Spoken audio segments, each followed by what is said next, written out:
Essential to the rule of law is judicial independence, one of the core values of the institution, as reiterated in its performance report 2022-2023. The judiciary works to ensure that it operates freely in its own judgment without taking directives from or being controlled by any personal authority. You further commit as an institution to uphold and exemplify the independence of the judiciary in its individual and institutional aspects. Judges should not be subject to inappropriate influence, and individual judges must be free from any pressure that could affect their impartiality or the way they perform their duties. Must be made affordable, accessible, and efficient. Human rights are meaningless if only the wealthy can enforce them, or if the remedies are subject to inordinate delays, or if we are not meeting the needs of our middle class society.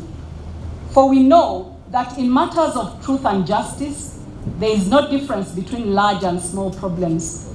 Problems large for the investors, problems small for the Chikubo traders, because issues concerning the treatment of people are all the same. At the commercial division of the High Court, as well as the Industrial Court, equipped to respond efficiently to growing user needs as the economy grows. As I conclude, Right Honorable Speaker and my Lord Chief Justice, the memory of Benedicto Chiwanuka must not only become a treasure for us to keep and remember with fondness, rather, we must live to his legacy of a fearless commitment. There is a challenge of a notable lack of movement on constitutional cases, particularly constitutional appeals in the Supreme Court. There is also a lack of transparency on case scheduling. Additionally, my Lord, the 60-day rule within which to deliver judgments or rulings is not being fully adhered to. As I continue, are we seeing a rise in judicial conservatism?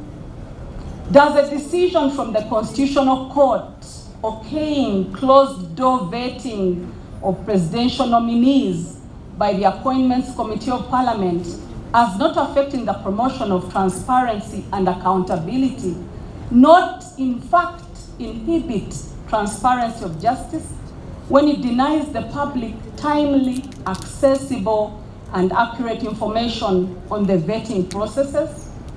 Were there any exceptional circumstances permitted by the Constitution to warrant this exclusion of the public in a democratic society? A decision such as that from a high-level court may create uneven trust and unconscious bias in the courts, which yet are the ultimate guarantor of people's rights. Then there is the matter of judicial protection of rights, many of which are constitutionally guaranteed. Wangari Maathai, the Kenyan Nobel Prize winner, cautioned us that human rights are not things that are put on the table for people to enjoy. These are things you fight for and then you protect. Notable today in Uganda are the problematic approaches to bail and the weaponization of bail as evidenced in the parliamentary anti-corruption marches by sections of the population where bail was not always granted by the court in clear-cut deserving cases. There is also the judicial silence, my Lord, on illegal detentions and torture of suspects. Ugandan courts would take action, including judicial measures to prevent these. On the contrary, we have seen victims, my Lord, being sent back to remand, even when there are clear signs of torture, and knowing that they will be further abused by prison authorities. Chief Justice Ben Chwanka died because he rose up for a matter of human rights. He took on a case concerning the detainment of a civilian by the military, where he issued a writ of habeas corpus and sternly warned the military against interfering with the powers of the judiciary. He ordered for the release of the civilian, stating that the military had no powers of detaining a civilian. He subsequently received numerous phone calls. Those who would muffle the voice of the people. Those who would taint the ballot box of the electors. Those who would in any way or guise subvert the democratic will of the people. Those who would imperiously tamper with the God-given rights and freedoms of the citizenry. All those stand warned. History is a harsh judge. 60 years from today, the judge sitting on the throne of history will judge you and will condemn you to a harsh and stern sanction. The court of public opinion then and the court of history will append your name to the lugubrious page of the infamous, the intolerable, and the obnoxious, and they will cast you into the dustbin of the ignominious.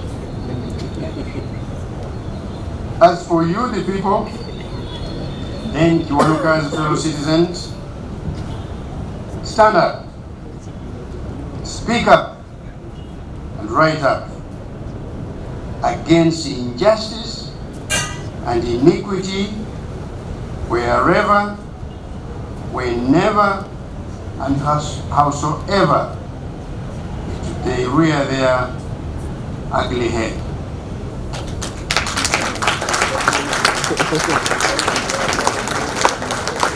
I want to go on record.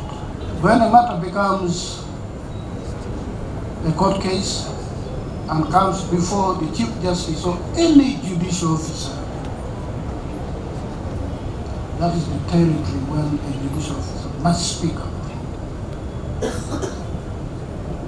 That is the time, that is the opportunity, like it was with Chief Justice Benedict to pronounce himself or herself on the law, to rebuke the abuse of human rights, to abuse wrongs that are committed.